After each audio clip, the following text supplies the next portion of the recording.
Hai, welcome back. Ini gue yang welcome back apa kalian ya?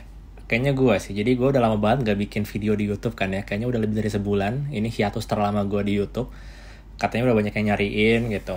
Dan gue sama sekali gak ngeliat YouTube gue sendiri, channel gue sendiri. Komen-komen gak gue balesin, belum gue baca. Karena gak tau, pengen menghilang aja selama sebulan ini.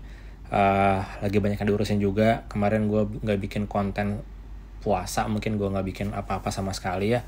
Intinya ya pengen istirahat aja dan akhirnya balik lagi gitu. Karena moodnya udah balik lagi buat bikin YouTube gitu ya, buat bikin video. Tapi comeback videonya juga nggak bagus-bagus banget. Ini kontennya bukan hal-hal yang menyenangkan buat didengarkan mungkin ya. Buat kalian yang nge-follow Instagram gue pernah nge-share ini di Instastory. Jadi mungkin udah sedikit banyak tahu gitu ya. Ini tentang seorang mahasiswi yang meninggal di Jepang. Jadi ini sedikit nyambung sama video yang gue bikin terakhir, yaitu 10 cara tinggal di Jepang. Salah satunya adalah dengan jalur pendidikan. Jadi untuk pendidikan ini butuh persiapan yang sangat matang. Jadi mudah-mudahan case ini bisa jadi pembelajaran buat semua yang nonton, dengan gue juga gitu ya. Jadi 1 bulan yang lalu, mungkin sekitar awal Mei, itu gue dapat info dari seorang teman. Sebenarnya dia juga dari ngeposting account yang bernama MW_Fraser_. Dia nge-share cerita seorang mahasiswi yang bernama Wisma ya.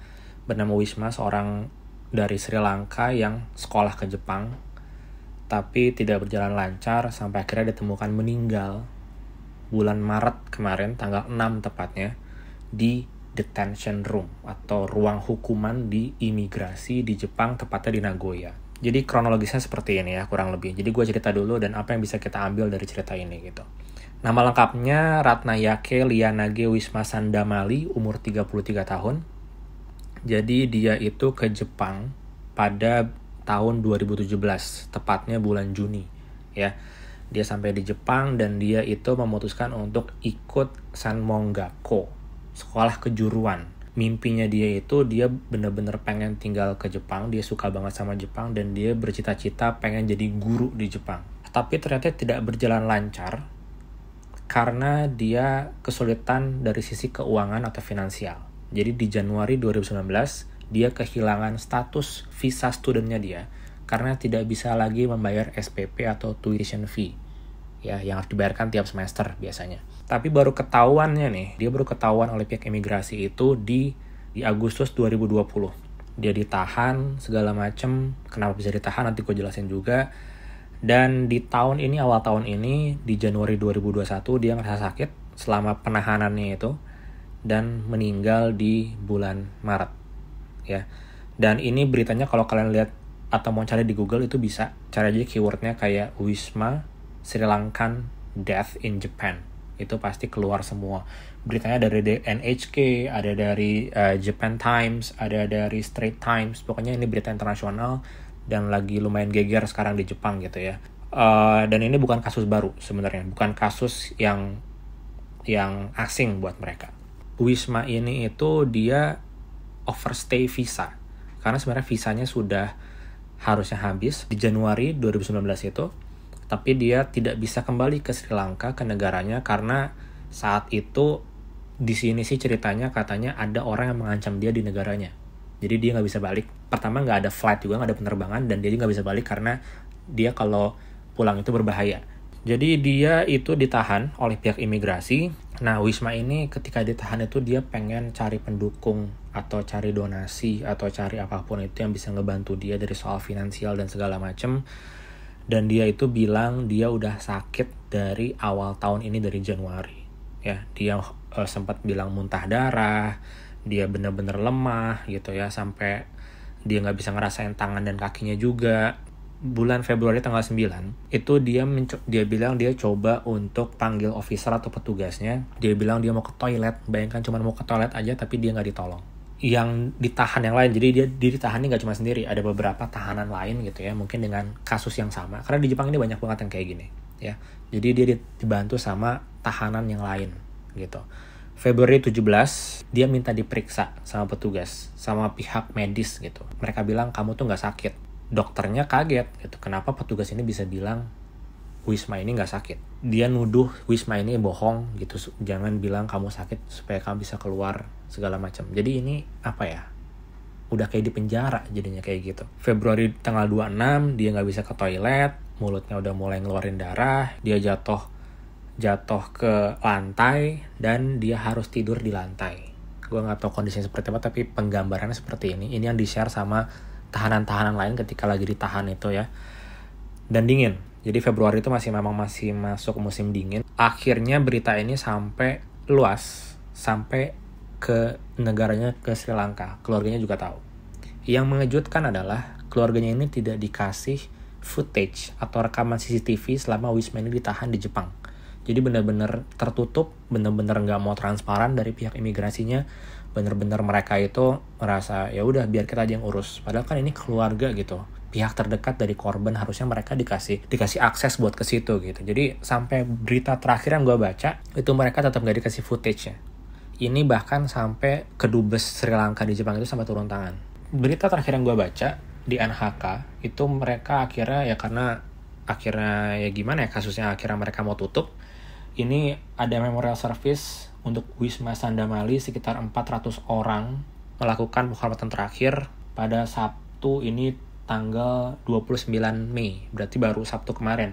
Kalau berita yang lebih rincinya kalian bisa langsung googling aja. Jadi yang pengen gue sampaikan di sini adalah sebenarnya ada banyak sekali hal yang kalau kita kurang persiapan, terutama masalah finansial, masalah dana, itu bisa berakibat sangat-sangat fatal. Pihak Jepang itu atau pihak negara yang kalian datangi itu bisa jadi mereka nggak mau tahu. Nah, ada yang namanya guarantor atau ada yang namanya guardian sebutannya, penjaga atau pelindung atau penanggung jawab kita selama kita kuliah di luar negeri. Di Jepang ada gitu. Tapi kalau kalian masuk ke universitas, guardian kalian itu bisa langsung dari pihak kampus atau sensei atau profesor yang membawahi project kalian langsung research. Biasanya ini untuk orang-orang yang researcher gitu ya, karena biasanya langsung dinaungi oleh profesornya. Itulah kenapa jabatan atau profesi sensei, profesor atau dosen atau guru di Jepang itu sangat dihormati karena mereka punya tanggung jawab yang sangat tinggi. Ya. Dan kalau kalian ke Jepang, kalian harus punya guarantor atau guardian. Nah, masalahnya kalau kalian misalnya mau sekolah bahasa atau senmonggako, sekolah kejuruan kayak Wisma ini, itu belum tentu kalian bisa dapat guarantor yang disediakan oleh pihak sekolah. Kalian harus cari sendiri. Biasanya orang Jepang yang lama tinggal di sana gitu ya, yang bisa kalian percaya. Nanti kalian akan dapat referralnya beberapa. Dan ini mahal.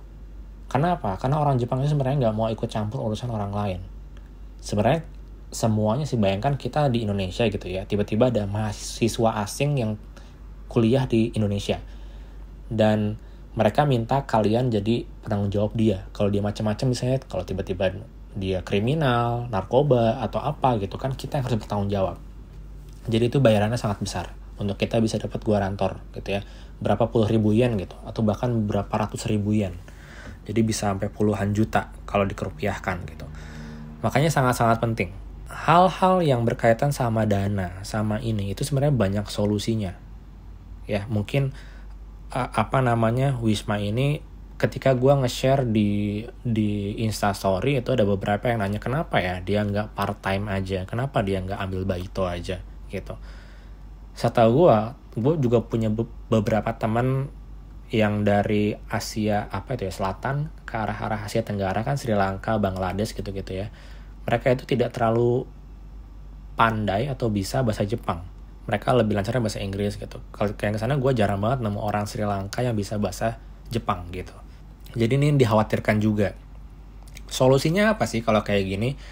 Ini harus jauh-jauh hari sebelum kalian berangkat ke Jepang. Makanya masuknya ke tahap persiapan. Ada 3 hal yang bisa gue kemukakan ya. Yang pertama adalah nabung. Nabung dulu. Jangan pernah maksain kalian mengambil step yang luar biasa besar di hidup kalian, kayak misalnya tinggal ke Jepang atau sekolah atau apapun itu, sekolah ke luar negeri, kalau kalian gak punya tabungan yang cukup. Ya, itu nabung.